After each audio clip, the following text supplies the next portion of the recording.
আসসালামু আলাইকুম। আমি তুলতুলি। আমার যখন চুল কাটছিল আমি বলছিলাম, আমার এত শখের চুলগুলো সব কেটে নিচ্ছ তোমরা। আমার অনেক বড় চুল ছিল, এখন সেই চুলগুলি কাচ কাচ করে কেচি দিয়ে কেটে দিবে। সুন্দর করে চুলগুলো কেটে দিচ্ছে। আমি তো কাঁদছিলাম, মা আমার চুল কেটো না, মা আমার চুল কেটো না, চুল কাটলে তোমাদের চুলই কেটে দেব। মানে সুন্দর করে কাচ কাচ করে কেটে দিল। এখন যদি সেই চুল থাকতো আমার হাঁটু পর্যন্ত চলে যেত। আমি খালি তাকাচ্ছিলাম মা বাবাদের দিকে মন খারাপ করে। মা বাবারা দেখছিল, কিছু বলছিল না। এখন সুন্দর করে চিউনি দিয়ে কেটে দিচ্ছে ছোট্ট করে ছোট্ট করে। যখন আমি টাকলা হব দেখেন কি হয়।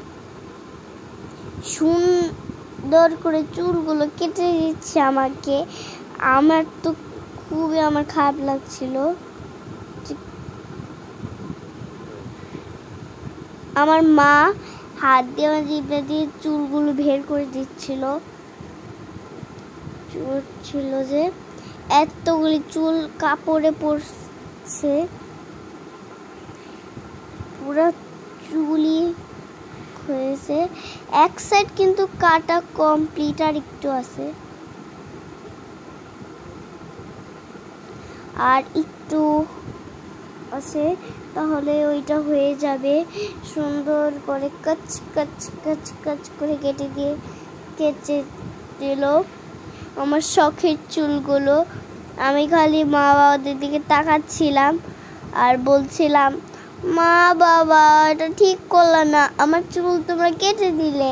আর মা বাবারা হেসে হেসে বলছিল, চুল কাটলে আর চুল বড় হয়। আমি তো মা বাবাদের কথা বিশ্বাস করিনি। তাও এখন আমার এত বড় চুল হয়েছে, আপনাদের দেখাবো নে। অনেক চুল কেটে ফেললো, পুরো চুলের বাসা হয়ে গেছে। আমার দিদা বলছিল চুলগুলো এখন পিছায় মাঝখানের সাইডটা কাটা শুরু করে দিয়েছে, তারপর সাইডেরটা কাটবে।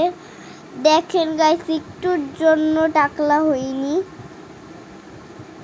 আমাকে বাটি কাট করে দিয়েছিল, তারপর বাটি কাট থেকে আবার সুন্দর কাট করে আনছে আমার মা।